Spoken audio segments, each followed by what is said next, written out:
Welcome to the Wear, Wag, Repeat podcast. I'm Tori Mystic, here with my dogs Lucy and Bert. Together, we're interviewing cool, creative women entrepreneurs in the pet industry. Do you dream of working alongside your dog?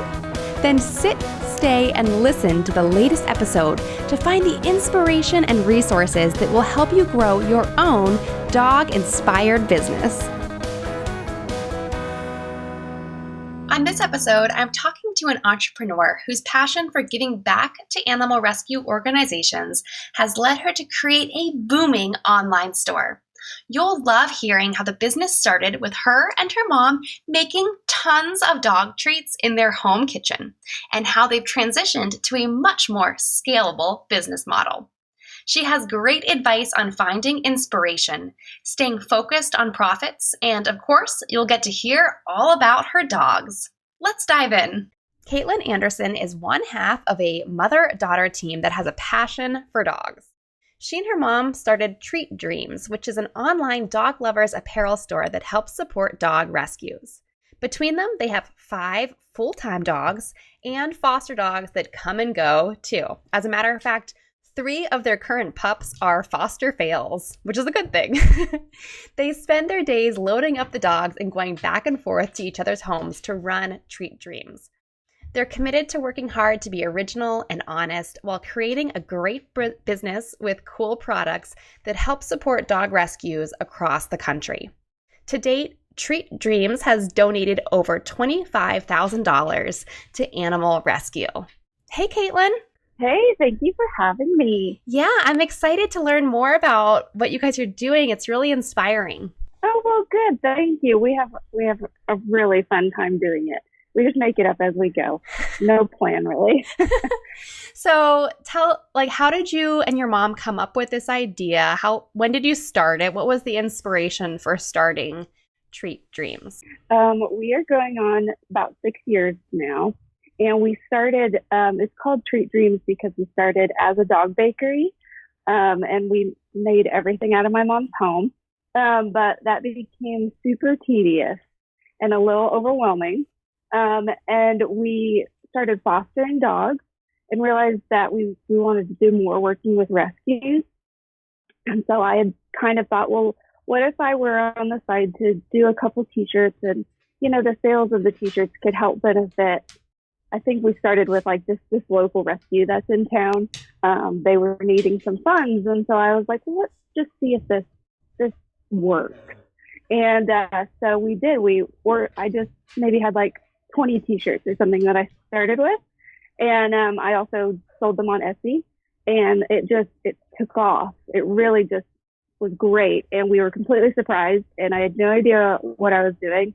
But once we saw that we could like really make an impact in the rescue community by selling t-shirts, we kind of just transitioned only to doing apparel, and left the treats behind, so that we could make a bigger impact. And it was just a little bit different kind of work. Not so much bent over hard labor, punching out treats.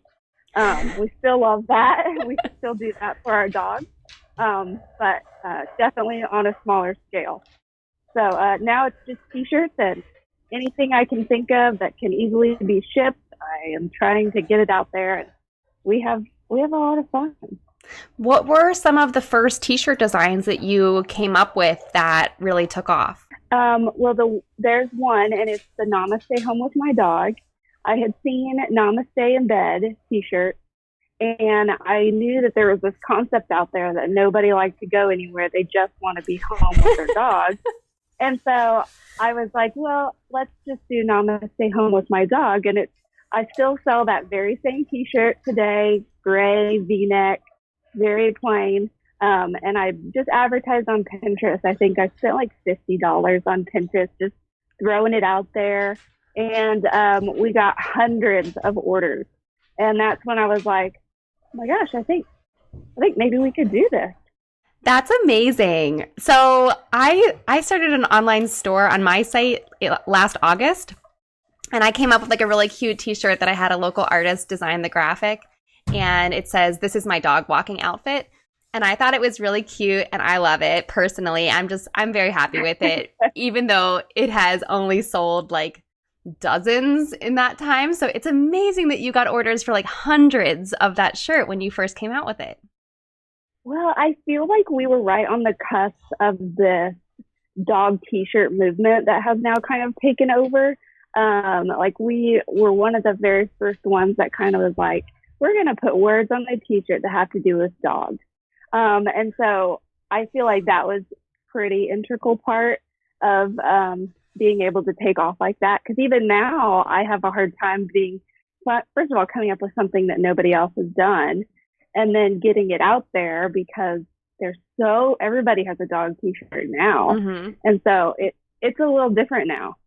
So when you first started with the shirts, how were you making them? I just had a local screen printer that I knew, and it was just like, I literally asked him, what's the minimum amount? Because I was like so scared no one's going to buy these. I don't want to invest too much. And he was like 20. And I was like, okay, then can you order me 20? I told him what I wanted to do, and he did it all for me once I designed it. And then he gave them to me all done, and I shipped them and stuff.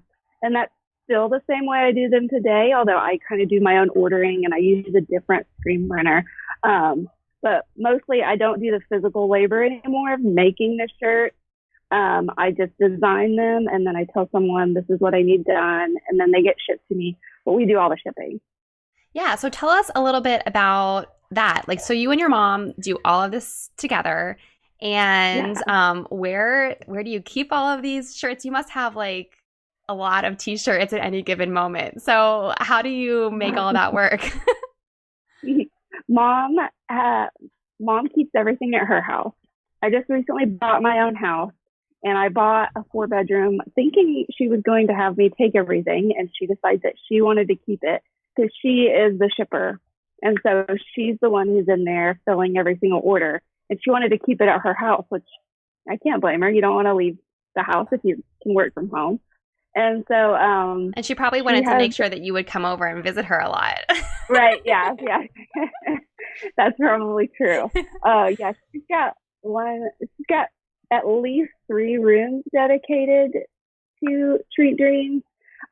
We've got those like industrial shelving units all filled with different sizes, and there's a room upstairs, 2 rooms downstairs.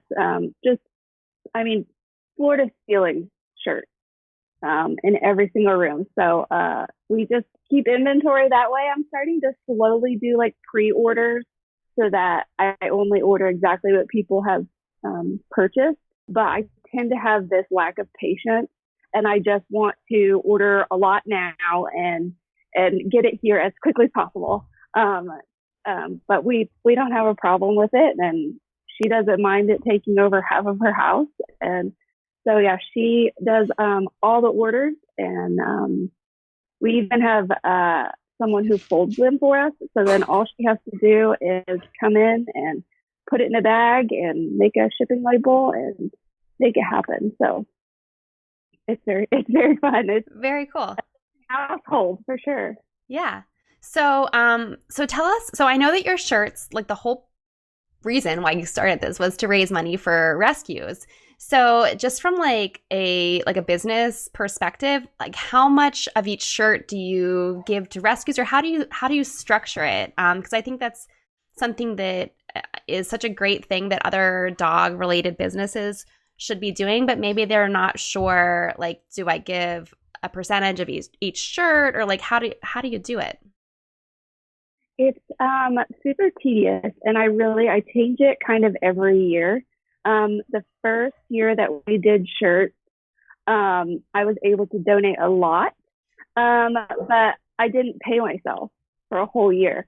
And so the next year I had to restructure and be like, okay, I think perhaps I should probably pay myself if this is going to be something I can work on towards the future. And so that changed a little bit. It's very hard because I want to give as much as possible. And so I find myself being like, we'll just give them all of it. Like, because I'm like, did you see that picture that they posted of that starving baby? He needs it. So it's really hard.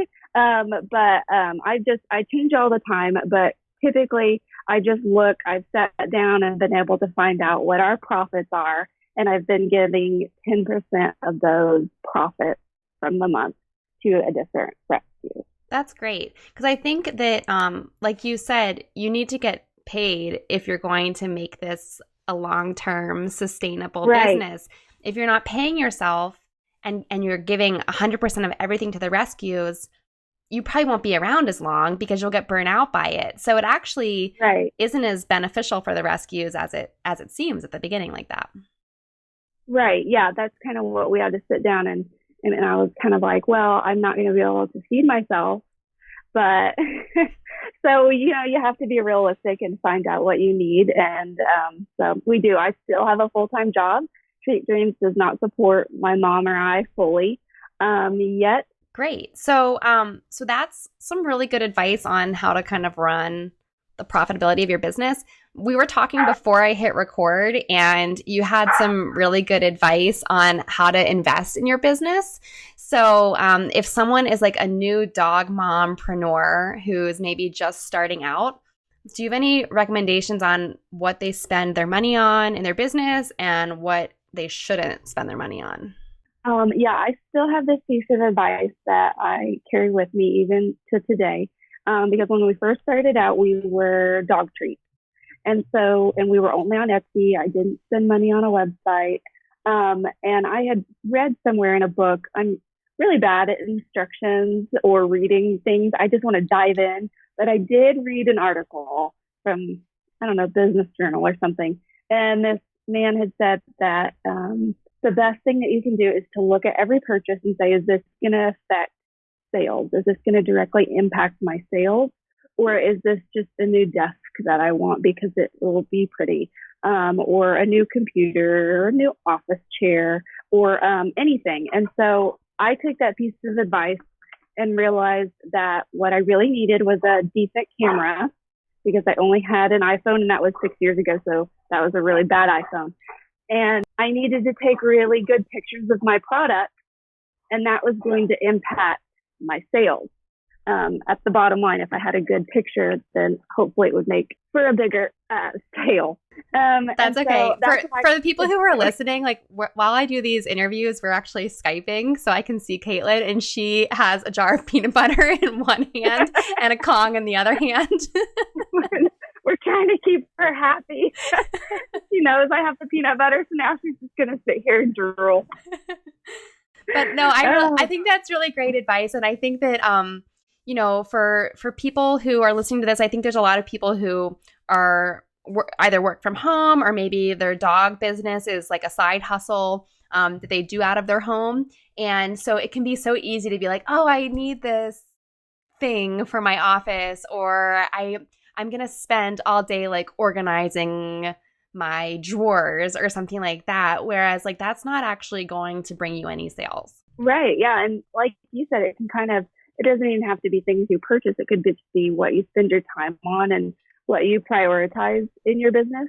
But sometimes, yeah, exactly like you said, I'm just like, oh, I'm going to take the day and organize or take pictures or whatever. But what I really need to be doing is bookkeeping. Yeah, because that's going to affect the next day and how I decide what I spend on advertising and everything. So it's a lot to learn. sorry to interrupt the interview, but I would love to see what you're doing while you catch up with the Wear, Wag, Repeat podcast. Take a screenshot of this episode in your podcast player or snap a selfie with your earbuds in. Bonus points if it's on a dog walk, and share it to your Instagram stories, tagging me at @tmystic. I'll keep an eye out for mentions, and I would love to give you a shout out from my own account. Okay, now back to the episode. So tell us a little bit about advertising, because you said that early on you did a Pinterest ad. And I'm curious, like, what your experience has been, like, what social platform does the best in terms of advertising for you? And do you have any advice? I love Instagram.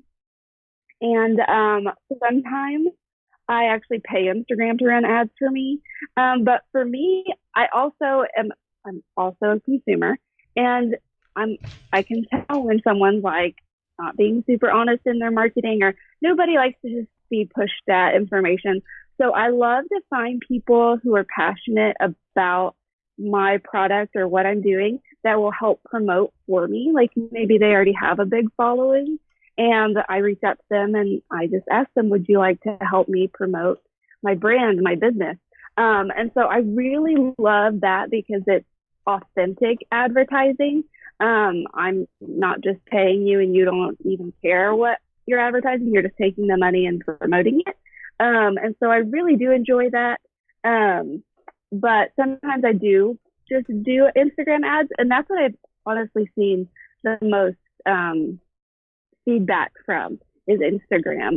Pinterest did well at first, and then it kind of didn't.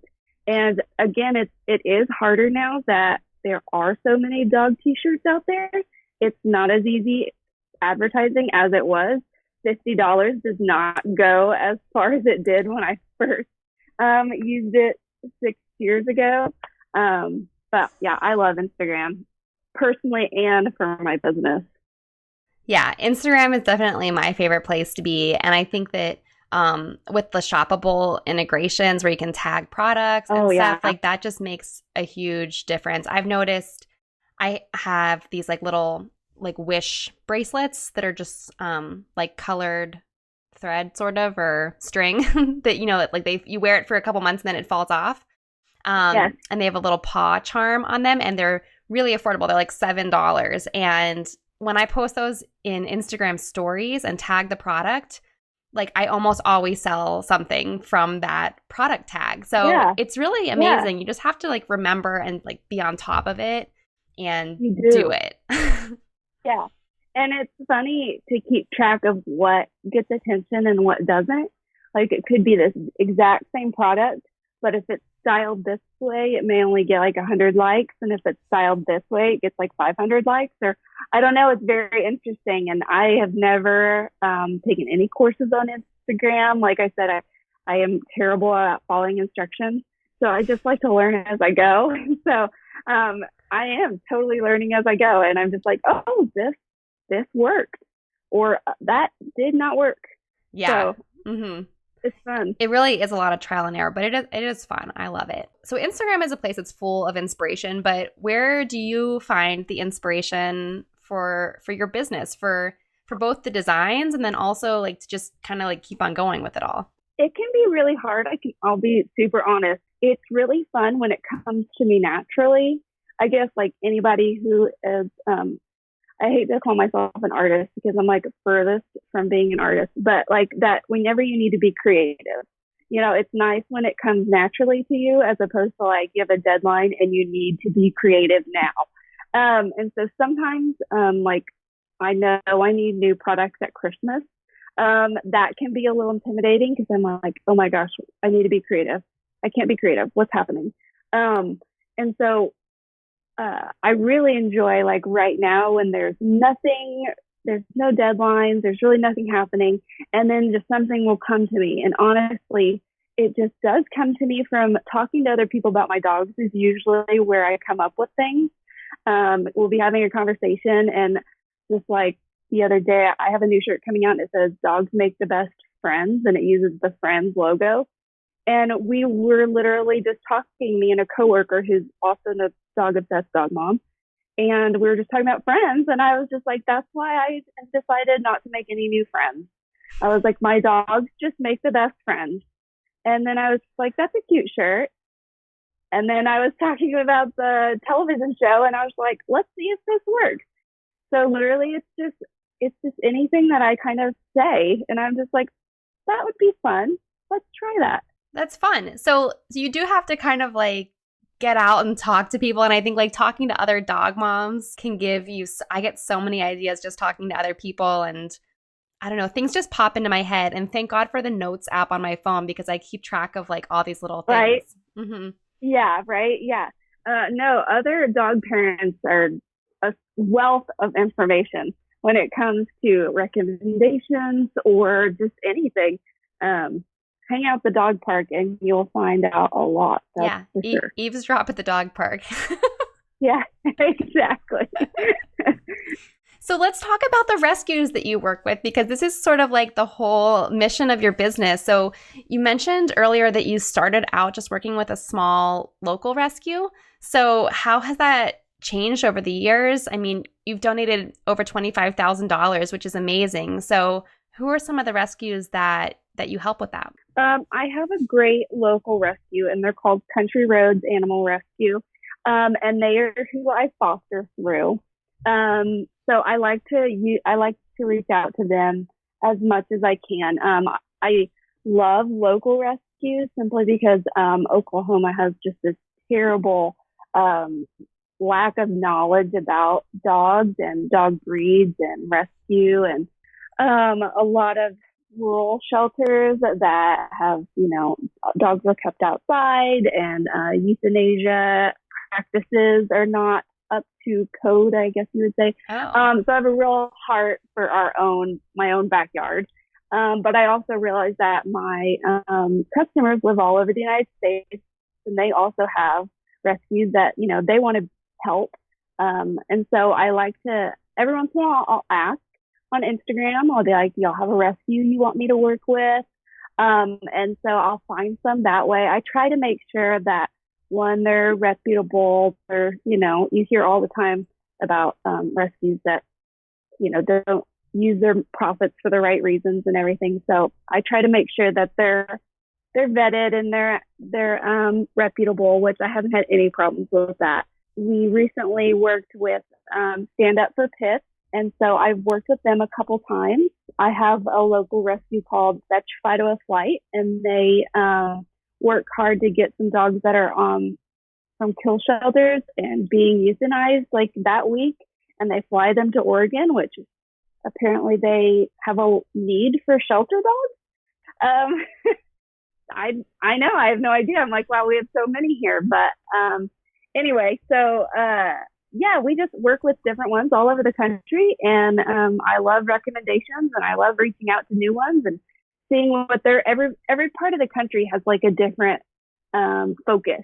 Like here in Oklahoma, they work a lot with trying to get dogs out of the rural shelters, and so they're working in the country a lot. Whereas up in like Detroit, they're working to get them, out of the city because they're in backyards and apartments. And anyway, it's really interesting. But Yeah, that is really interesting to kind of see how I never really thought about that, how like the shelters in different parts of the country sort of have different objectives or different struggles. Yeah, well, or, like right now, we're obviously not dealing with the freeze that a lot of people in the Northeast are dealing with. And so they're trying to get all their dogs out of the cold. And so it's very interesting. Yeah, that is really interesting. So let's switch gears a little bit since we are going to wrap up the interview soon. And why don't you tell us about some goals that you might have for your business this year? Because it seems like you keep growing and doing more things every year. So what's in store for 2019? Well, this month, I'm so excited. We have something coming out that I've never done before. I've always wanted to do, but it involves, I don't know, it involves a lot of things that I can't do. And so I needed to find the right people.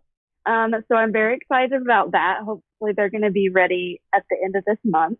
Wait, what is it? What is it?